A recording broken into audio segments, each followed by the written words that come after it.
En ce mois sans tabac, parlons maintenant des mégots qui traînent encore trop souvent sur nos trottoirs.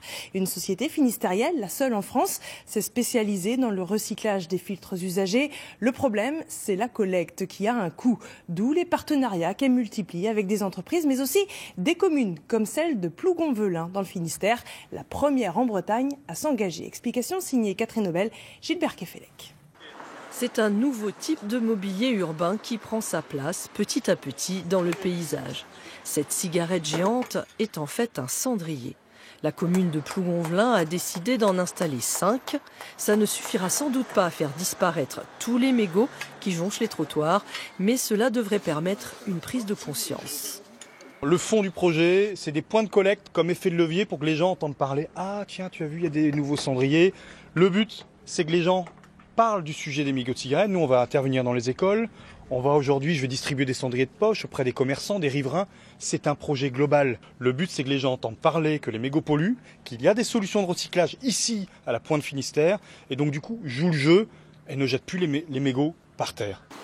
Les mégots atterrissent dans cette usine de Bourg-Blanc où ils sont triés manuellement pour les séparer des chewing-gums, plastiques et autres intrus indésirables. Ils sont ensuite broyés pour être débarrassés du papier, des cendres et du tabac, puis plongés dans l'eau pour être dépollués de toutes les substances nocives qu'ils contiennent. Tout ça pour ne conserver que la matière intéressante, l'acétate de cellulose. Nous obtenons cette matière-ci.